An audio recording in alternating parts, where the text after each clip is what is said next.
Hi friends, my name is Shakti Singh. I welcome all of you to my YouTube channel classy classroom. दोस्तों, आज हम इस lecture में जिस topic को डिस्कस करने जा रहे हैं वो है ऑब्जेक्ट वर्सेस कॉम्प्लीमेंट। दोस्तों, वाक्य में जो वर्ब होती है उसके बाद जो वर्ड या ग्रुप ऑफ वर्ड्स आते हैं हम उनको या तो ऑब्जेक्ट या फिर कॉम्प्लीमेंट के रूप में पहचानते हैं। लेकिन कई बार इस बात को लेकर कन्फ्यूजन बना रहता है कि वर्ब के बाद आने वाला वर्ड या ग्रुप ऑफ वर्ड्स वाक्य में वर्ब का ऑब्जेक्ट है या फिर कॉम्प्लीमेंट। दोस्तों, what is a object, what is a complement, इन टॉपिक्स पर हम पहले लेक्चर्स बना चुके हैं। जिन दोस्तों को ऑब्जेक्ट और कॉम्प्लीमेंट के बारे में डिटेल्ड नॉलेज नहीं है वो हमारे प्रीवियस लेक्चर्स देख लें ताकि उन्हें object, types of objects, complement, types of complements के बारे में अच्छी जानकारी हो जाए। उसके बाद अगर आप यह लेक्चर देखते हैं तो बात आपको और ज़्यादा अच्छी तरह समझ में आएगी। Come back to our topic. हाँ तो दोस्तों, जो ऑब्जेक्ट होता है वो वाक्य में आई वर्ब के एक्शन यानी कार्य को रिसीव करता है। ऑब्जेक्ट पर वाक्य में आई वर्ब के कार्य का प्रभाव पड़ता है। लेकिन जो कॉम्प्लीमेंट होता है वो वाक्य में आए सब्जेक्ट या फिर ऑब्जेक्ट के बारे में इंफॉर्मेशन देता है। अगर कॉम्प्लीमेंट वाक्य के सब्जेक्ट के बारे में इंफॉर्मेशन दे रहा है तो वह सब्जेक्ट कॉम्प्लीमेंट कहलाता है। अगर वह वाक्य में ऑब्जेक्ट के बारे में इंफॉर्मेशन दे रहा है तो वह ऑब्जेक्ट कॉम्प्लीमेंट कहलाता है। और इसी आधार पर हम ऑब्जेक्ट और कॉम्प्लीमेंट को वाक्यों में पहचानते हैं। इन सभी बातों को हम एग्जाम्पल्स के द्वारा समझेंगे ताकि हमें सब कुछ क्रिस्टल क्लियर हो जाए। चलिए बढ़ते हैं अपने एग्जाम्पल्स की ओर। दोस्तों, एग्जाम्पल्स के लिए हमने यहाँ कुछ वाक्यों को लिया है। हमारा पहला वाक्य है राम इज ए बॉय, कि राम एक लड़का है। तो इस वाक्य में राम वाक्य का सब्जेक्ट है, इज वाक्य की वर्ब है, ए बॉय जो है यह वाक्य में वर्ब के बाद आया एक ग्रुप ऑफ वर्ड्स है। अब हमें यह डिसाइड करना है, यह निर्णय लेना है कि जो ए बॉय है यह वाक्य में एक कॉम्प्लीमेंट का रोल प्ले कर रहा है या फिर ऑब्जेक्ट का रोल प्ले कर रहा है। दोस्तों, अगर वर्ब के बाद आने वाला जो वर्ड या ग्रुप ऑफ वर्ड्स है अगर वो सब्जेक्ट कॉम्प्लीमेंट है तो वह वाक्य में आए सब्जेक्ट के बारे में इंफॉर्मेशन देता है, यानी कि सब्जेक्ट को ही रिप्रेजेंट करता है और सब्जेक्ट को ही रिपीट करता है। सब्जेक्ट और सब्जेक्ट कॉम्प्लीमेंट में कोई भेद नहीं होता। लेकिन वाक्य में अगर वर्ब के बाद ऑब्जेक्ट आया है तो वह ऑब्जेक्ट सब्जेक्ट को रिप्रेजेंट नहीं करता, वह वाक्य में आई वर्ब से कनेक्ट होता है। चलिए इन्हीं बातों को हम यहाँ पर देखते हैं। देखिए दोस्तों, अगर ए बॉय एक सब्जेक्ट कॉम्प्लीमेंट है तो यह वाक्य में आई सब्जेक्ट को रिप्रेजेंट करेगा, उसी को रिपीट करेगा। ठीक है, तो हम लिख सकते हैं कि Ram is equal to a boy, कि राम एक लड़का है। हम इसको ऐसे लिख सकते हैं कि राम इज ए बॉय, कि राम एक लड़का है। तो ए बॉय किसको रिप्रेजेंट कर रहा है? राम को। तो राम ही तो लड़का है, यानी दोनों एक ही बात है। हम Ram is equal to a boy लिख सकते हैं कि राम ही तो लड़का है। तो हम कह सकते हैं कि जो ए बॉय है यह हमें राम के बारे में इंफॉर्मेशन दे रहा है और यह बता रहा है कि वो एक लड़का है, यानी कि Ram is equal to a boy ठीक है। यानी कि जो a boy group of words है जो इज वर्ब के बाद आया है वो एक सब्जेक्ट कॉम्प्लीमेंट है।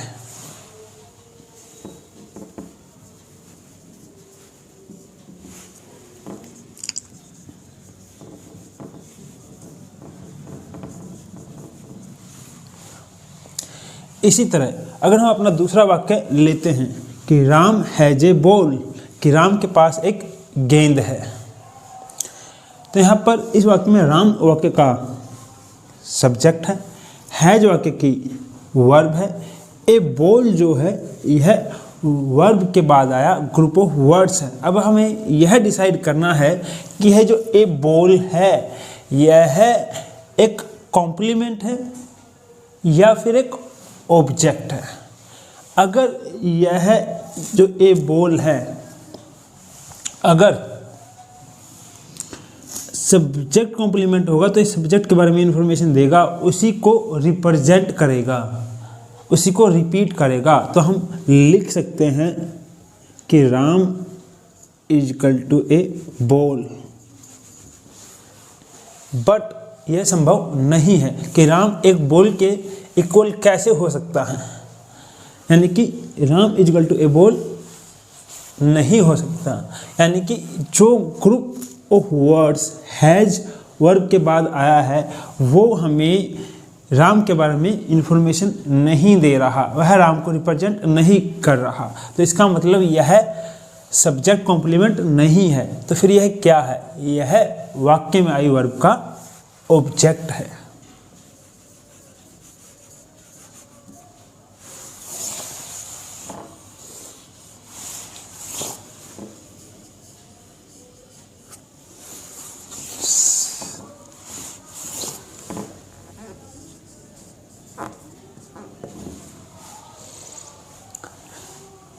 इसी तरह दोस्तों हमारा तीसरा वाक्य है the teacher selected him the monitor, कि टीचर ने उसे मॉनिटर चुना।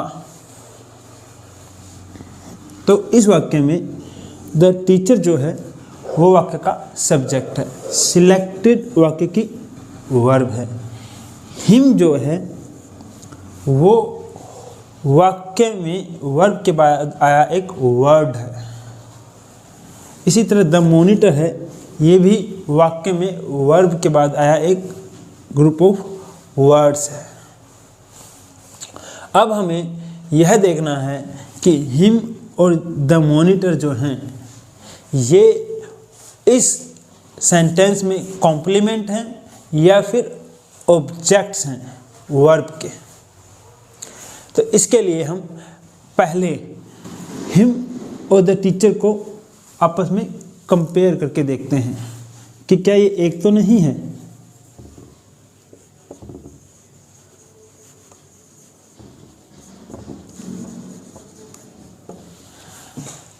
द टीचर सिलेक्टेड हिम, अब कोई टीचर अपने आप को तो मॉनिटर चुनेगा नहीं, उसने किसी और को ही मॉनिटर चुना होगा। तो इसलिए द टीचर और हिम एक नहीं हो सकते। ठीक है, अगर कोई टीचर अपने आप को या कोई व्यक्ति अपने आप को ही मॉनिटर चुनता है या कुछ भी चुनता है तो हिम नहीं आएगा इस वाक्य में, तब हिम सेल्फ आएगा। चलिए अब हम देखते हैं द मॉनिटर और द टीचर को।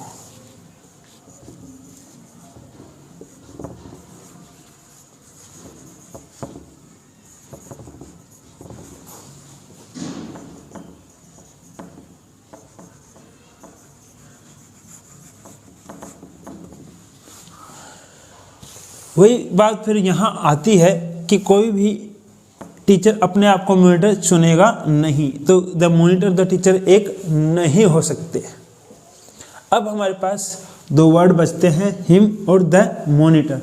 अब हम इनको आपस में कंपेयर करके देखते हैं क्या ये एक ही तो नहीं है।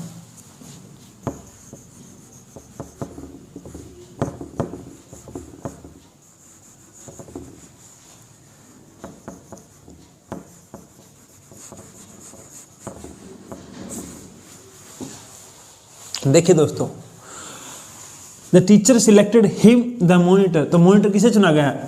हिम को, उसे, यानी कि द मॉनिटर और हिम एक ही व्यक्ति है। तो हम यहाँ कह सकते हैं कि इनमें से जो एक वर्ड है वो कॉम्प्लीमेंट है और एक वर्ड ऑब्जेक्ट है। अब जो वर्ड हमारे वर्ब के नज़दीक आया है, वर्ब के पास आया है, वो ऑब्जेक्ट है,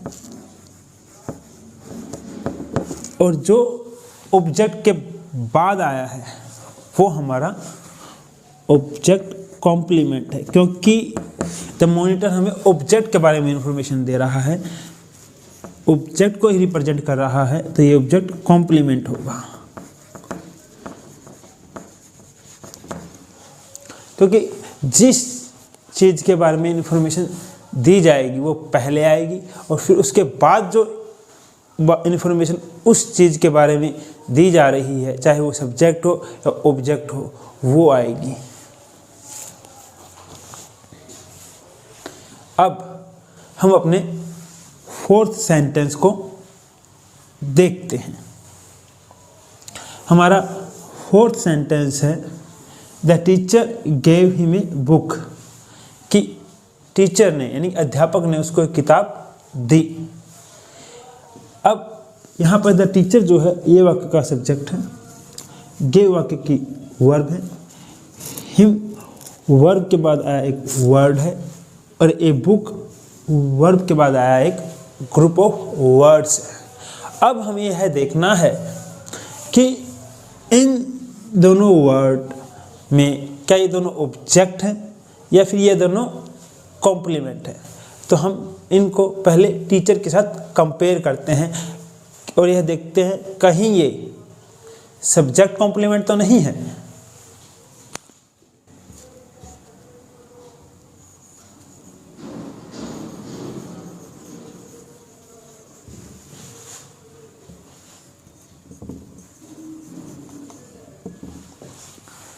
क्या ये हो सकता है? नहीं, ये पॉसिबल नहीं है, क्योंकि कोई टीचर खुद को ही किताब क्यों देगा? उसने किताब किसी और को दी होगी, तो हिम टीचर के इक्वल तो हो नहीं सकता। अगर कोई टीचर खुद को किताब देता भी है, अगर हम ऐसा लिखें कि उसने खुद को ही किताब दी, तो हम यहाँ हिम नहीं हिम सेल्फ लिखेंगे। अब द टीचर हिम के इक्वल नहीं है, यानी कि हिम सब्जेक्ट कॉम्प्लीमेंट तो नहीं है, क्योंकि ये सब्जेक्ट के बारे में इंफॉर्मेशन नहीं दे रहा, सब्जेक्ट को रिप्रेजेंट नहीं कर रहा, उसको रिपीट नहीं कर रहा। इसी तरह हम अब द टीचर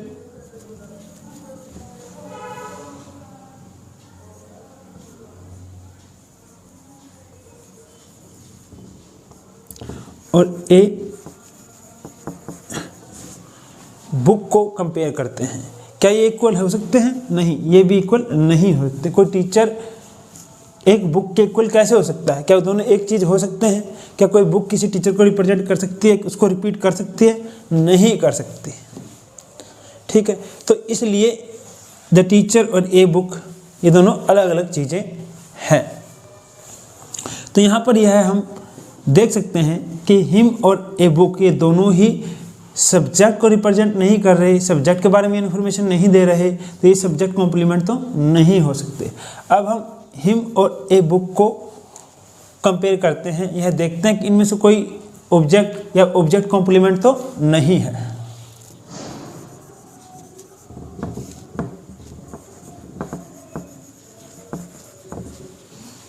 ये देखिए दोस्तों, क्या हिम यानी कि जिसे किताब दी गई है, क्या वो खुद किताब हो सकता है? क्या वो किताब के इक्वल हो सकता है? नहीं हो सकता। यानी कि जो हिम है और ए बुक है, ये दोनों ही अलग अलग चीज़ों को रिप्रेजेंट कर रहे हैं, दोनों अलग अलग वस्तुएं हैं। एक इंसान है और एक बुक एक निर्जीव थिंग है। तो दोस्तों यहाँ पर यह बात भी समझ में आती है कि इनमें से कोई भी एक दूसरे को रिप्रेजेंट नहीं कर रहा, तो ये दोनों ही वाक्य में आई वर्ब के ऑब्जेक्ट हैं। जो ए बुक है ये वाक्य में आई वर्ब का डायरेक्ट ऑब्जेक्ट है, और बुक जिसे दी गई है वो वाक्य में आई वर्ब का इनडायरेक्ट ऑब्जेक्ट है। चलिए दोस्तों, हमें यहाँ से यह पहचान करना आ गया कि हम कैसे पहचानेंगे कि वाक्य में वर्ब के बाद आया वर्ड या ग्रुप ऑफ वर्ड्स एक ऑब्जेक्ट है या फिर कॉम्प्लीमेंट। इन्हीं बातों को हम अभी और एग्जांपल्स के साथ समझेंगे ताकि हमें अब हमारे सारे डाउट्स क्लियर हो जाए। चलिए दोस्तों, अब हम कुछ और एग्जांपल्स देख लेते हैं और यह पहचानने की कोशिश करते हैं कि वर्ब के बाद आए वर्ड्स या ग्रुप ऑफ वर्ड्स ऑब्जेक्ट हैं या कॉम्प्लीमेंट। हम यह देख चुके हैं कि जो कॉम्प्लीमेंट होता है वो हमें सब्जेक्ट या ऑब्जेक्ट के बारे में इंफॉर्मेशन देता है, यानी कि कॉम्प्लीमेंट अपने आप को या तो सब्जेक्ट से कनेक्ट करता है या ऑब्जेक्ट से कनेक्ट करता है। जो कॉम्प्लीमेंट अपने आप को सब्जेक्ट से कनेक्ट करे सब्जेक्ट कॉम्प्लीमेंट कहलाएगा, और जो कॉम्प्लीमेंट अपने आप को ऑब्जेक्ट से कनेक्ट करे वो ऑब्जेक्ट कॉम्प्लीमेंट कहलाएगा।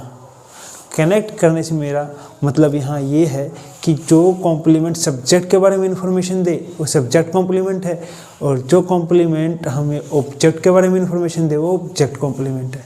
लेकिन एक ऑब्जेक्ट अपने आप को वर्ब से कनेक्ट करता है, क्योंकि ऑब्जेक्ट वाक्य में आई वर्ब के एक्शन को रिसीव करता है, यानी कि जो वर्ब वाक्य में कार्य करती है उस कार्य का प्रभाव वाक्य में आए ऑब्जेक्ट पर पड़ता है। ऑब्जेक्ट अपने आप को सब्जेक्ट या खुद से या किसी और ऑब्जेक्ट से कनेक्ट नहीं करता। चलिए, इन्हीं बातों को हमने पहले डिस्कस किया था और एग्जांपल्स के द्वारा समझा था। अब उन्हीं बातों को हम एक बार और समझ लेते हैं ताकि हमें सब कुछ क्रिस्टल क्लियर हो जाए और हमारे डाउट्स भी क्लियर हो जाएं। यहाँ हमने फिर कुछ वाक्यों को लिया है एग्जाम्पल्स के तौर पे। हमारा पहला वाक्य है he is a math teacher, कि वह एक मैथ टीचर है। तो दोस्तों, ही वाक्य का सब्जेक्ट है, इज वाक्य की वर्ब है, और ए मैथ टीचर जो है यह वर्ब के बाद आया एक ग्रुप ऑफ वर्ड्स है। अब हमें यह देखना है कि यह कॉम्प्लीमेंट है या फिर एक ऑब्जेक्ट है। तो हम इसको लिखेंगे कि subject he is equal to a math teacher.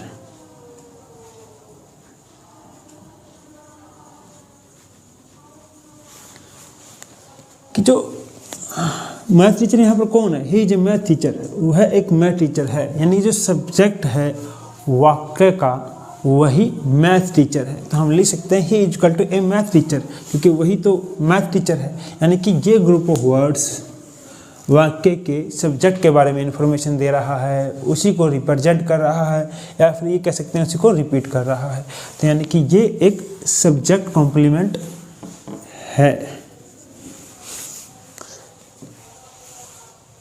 इसी तरह हमारा जो दूसरा वाक्य है शी लुक्स ब्यूटीफुल, कि वह सुंदर दिखती है। तो ये जो हमारा वाक्य है इसमें शी वाक्य का सब्जेक्ट है, लुक्स वाक्य की वर्ब है, और जो ब्यूटीफुल वर्ड है ये वर्ब के बाद आया है, तो ये या तो ये एक ऑब्जेक्ट होगा या फिर कॉम्प्लीमेंट होगा। हमें यही पहचानना है कि ये किस चीज़ का रोल प्ले कर रहा है, क्या यह ऑब्जेक्ट का रोल प्ले कर रहा है या कॉम्प्लीमेंट का रोल प्ले कर रहा है। तो हम लिखेंगे she is equal to beautiful.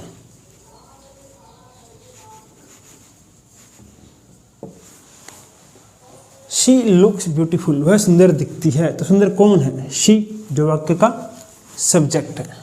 तो हम लिख सकते हैं कि she is equal to beautiful, कि जो ब्यूटीफुल है जो सुंदर है वो शी ही तो है, मतलब वाक्य का ऑब्जेक्ट ही तो है। यानी कि यहाँ पर हम कह सकते हैं जो ब्यूटीफुल वर्ड है यह वाक्य के सब्जेक्ट को ही रिप्रेजेंट कर रहा है, उसी को रिपीट कर रहा है, उसी के बारे में इंफॉर्मेशन दे रहा है। तो यह भी एक सब्जेक्ट कॉम्प्लीमेंट है। अब हम अपना तीसरा सेंटेंस देखते हैं। हमारा तीसरा सेंटेंस है ही बीट हिज फ्रेंड, कि उसने अपने दोस्त को पीटा। अब इस वाक्य में ही वाक्य का सब्जेक्ट है, बीट वाक्य की वर्ब है और हिज फ्रेंड जो है यह वर्ब के बाद आया ग्रुप ऑफ वर्ड्स है। अब हमें यह देखना है कि जो हिज फ्रेंड है यह एक कॉम्प्लीमेंट है कि एक वर्ब ऑब्जेक्ट है। तो दोस्तों हम लिखेंगे he is equal to his friend. क्या यह पॉसिबल है? यह पॉसिबल नहीं है। ही जिसने पीटा वो अलग व्यक्ति है और उसका दोस्त जिसको उसने पीटा है वो अलग व्यक्ति है, यानी कि दोनों एक नहीं हो सकते। तो कहने का मतलब ये है कि यहाँ पर हिज जो है ये सब्जेक्ट कॉम्प्लीमेंट नहीं है, यह एक ऑब्जेक्ट है।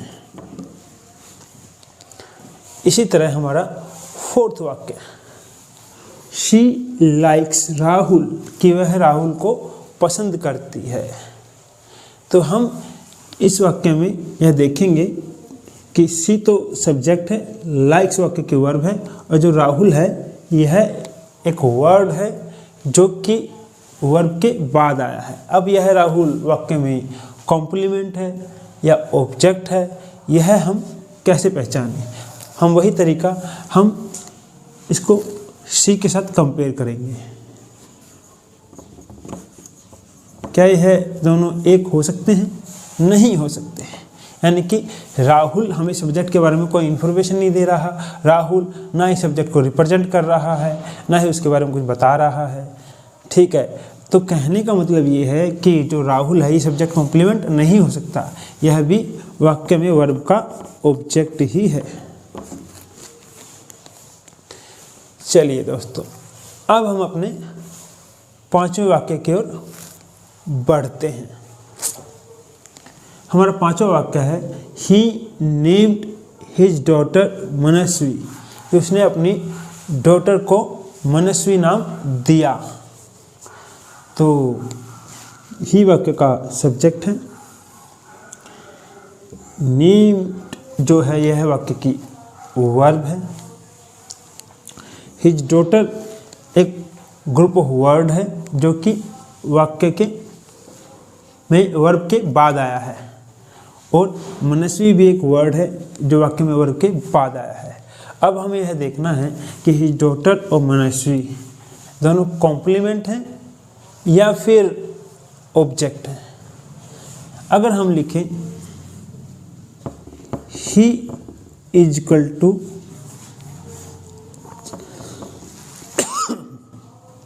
हिज डॉटर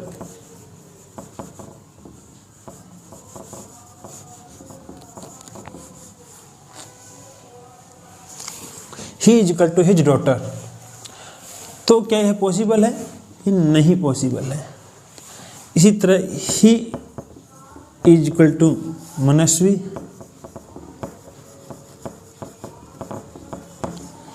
क्या ये पॉसिबल है? ये भी पॉसिबल नहीं है। लेकिन अगर हम लिखें his daughter is equal to मनस्वी,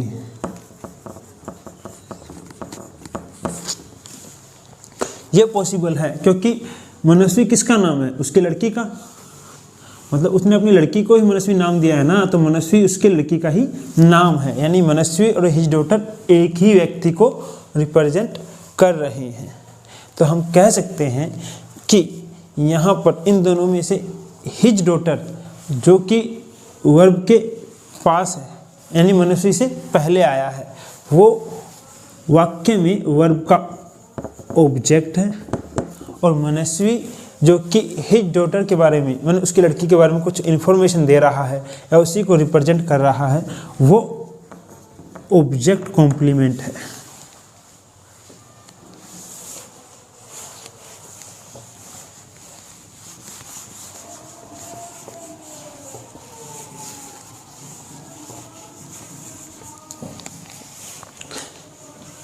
इसी तरह हमारा sixth sentence, I wrote Maria a letter, कि मैंने मारिया को एक पत्र लिखा।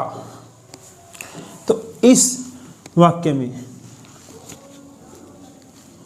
आई वाक्य का सब्जेक्ट है, रोट वाक्य की वर्ब है, मारिया वर्ब के बाद आने वाला एक वर्ड है, और ए लेटर वर्ब के बाद आने वाला एक ग्रुप ऑफ वर्ड्स है।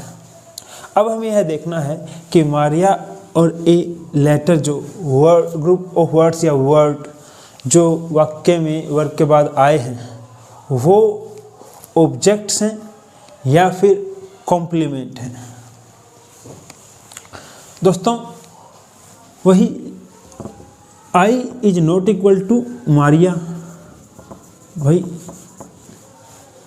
इसने मतलब मारिया ने खुद को ही तो लेटर लिखा नहीं होगा, ठीक है, किसी और को लेटर लिखा होगा, तो आई मारिया के इक्वल नहीं हो सकता। और I is also not equal to a letter, ये दोनों भी अलग अलग हैं। दूसरा, मारिया और लेटर भी एक नहीं हो सकते, ये दोनों भी अलग अलग हैं। तो यानी कि यहाँ पर जो मारिया और ए लेटर है इनमें से कोई भी ना तो सब्जेक्ट कॉम्प्लीमेंट है ना ही ऑब्जेक्ट कॉम्प्लीमेंट है। फिर ये दोनों क्या हैं? ये दोनों ही वर्ब के ऑब्जेक्ट हैं। जो ए लेटर है वो रोट वर्ब का डायरेक्ट ऑब्जेक्ट है, और जिसको लेटर लिखा गया है मारिया वो वर्ब की इनडायरेक्ट ऑब्जेक्ट है।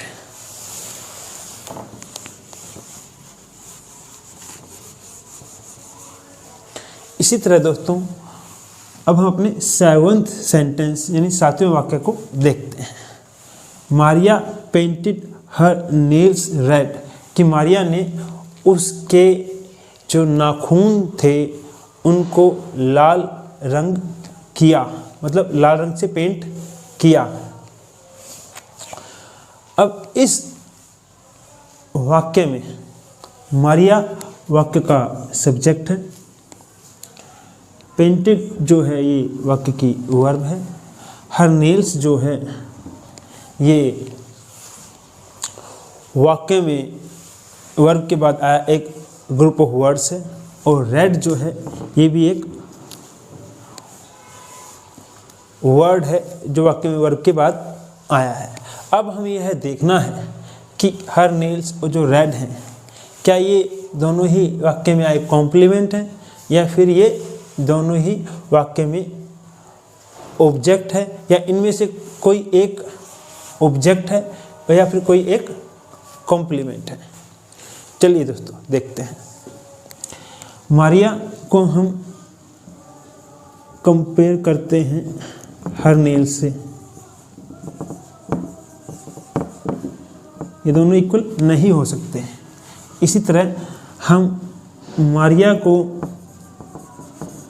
कंपेयर करते हैं किसके साथ? रेड के साथ,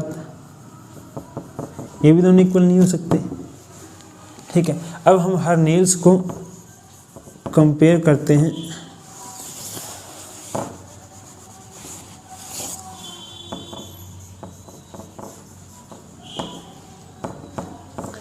रेड के साथ। तो दोस्तों मारिया पेंटेड हर नेल्स रेड, कि मारिया ने अपने जो नाखून थे उनको लाल रंग से रंगा या लाल नेल पॉलिश लगाई, हम ऐसा कह सकते हैं। तो जो लाल हैं वो कौन है?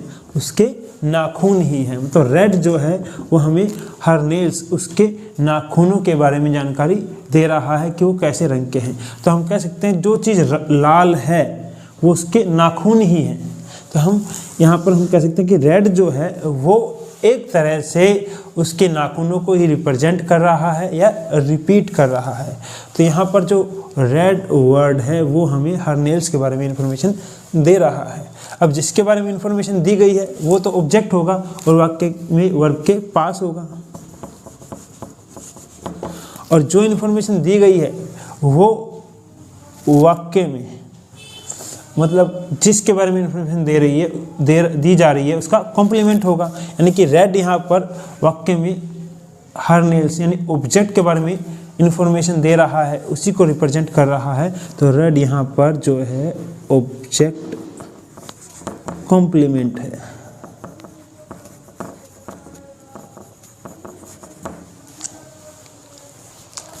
चलिए दोस्तों, मैं आशा करता हूँ अब आप सबको यह कन्फ्यूजन कभी नहीं होगा कि वाक्य में जो वर्ब के बाद वर्ड या ग्रुप ऑफ वर्ड्स आते हैं उनको हम कैसे पहचानें कि वो वाक्य में वर्ब के ऑब्जेक्ट है या फिर वो सब्जेक्ट कॉम्प्लीमेंट है या ऑब्जेक्ट कॉम्प्लीमेंट है। दोस्तों, आप इस वीडियो को ज़्यादा से ज़्यादा शेयर कीजिए, लाइक कीजिए, ताकि मैं और ज़्यादा से ज़्यादा अच्छी वीडियो बना सकूं और यह इन्फॉर्मेशन, यह नॉलेज जो हम यहाँ गेन कर रहे हैं, इंग्लिश लैंग्वेज को इतनी अच्छे तरीके से, टेक्निकल तरीके से सीख रहे हैं, वह ज़्यादा से ज़्यादा लोगों तक पहुँचे।